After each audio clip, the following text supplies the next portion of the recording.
ఈరోజు కార్యకర్తలు పడుతూ ఉన్న బాధలు నా కళ్ళతో నేను చూస్తూ ఉన్నా.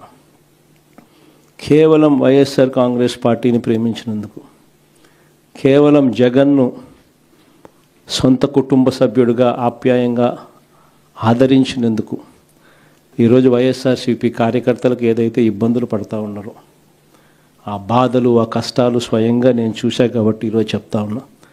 ఇక నెక్స్ట్ వచ్చే జగన్ 2.0లో మాత్రం పరిస్థితి ఇట్లుండదు అని చెప్తాను.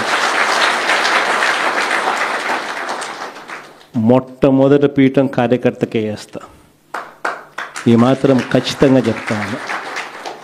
ఈరోజు ఎవరెవరైతే పోలీసులు, ఎవరెవరైతే అధికారులు, ఎవరెవరైతే మిమ్మల్ని ఇబ్బందులు పెట్టారో అందరి పేర్లు నోట్ చేసుకోండి. నేను చెప్తా ఉన్నా, మీరు నోట్ చేసుకోండి. ఒక్కొక్కడిని మాత్రం యూనిఫామ్కున్న వాల్యూ ఏమిటి అనేది వాళ్ళకి అర్థం కావాలి.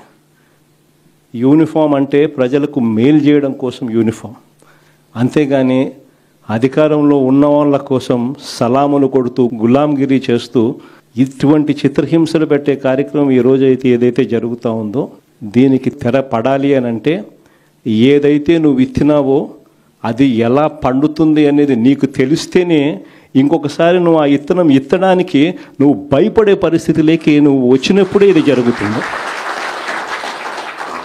కాబట్టి ఈసారి మాత్రం ఖచ్చితంగా మెసేజ్ ఖచ్చితంగా పోతుంది. ఎవడెవడైతే అధికారి, ఎవడెవడైతే వైఎస్ఆర్సీపీ కార్యకర్తను ఎవడెవడైతే ఇబ్బంది పెట్టాడో వాళ్ళందరినీ కూడా చూస్తూ ఊరుకోము. చట్టం మీద దోషులుగా నిలబెడతాము. ఒకవేళ వాళ్ళు రిటైర్ అయిపోయి వెళ్ళిపోయినా, లేకపోతే వాళ్ళు దేశం విడిచిపెట్టిపోయినా కూడా ఎవరిని వదిలిపెట్టం. 7 సముద్రాల అవతలున్నా కూడా అందరినీ కూడా పిలిపించే కార్యక్రమం చేస్తాం. పిలిపించిన తర్వాత సినిమా మామూలుగా ఉండదు. సినిమా మాత్రం అదో లెవెల్లో ఉంటుంది. సినిమా మాత్రం చిత్తూరు జిల్లా కుప్పం నియోజకవర్గం నుంచి రామకుప్పం మండలానికి చెందిన ఎంపీటీసీలు, సత్యసాయి జిల్లా పెనుగొండ నియోజకవర్గం నుంచి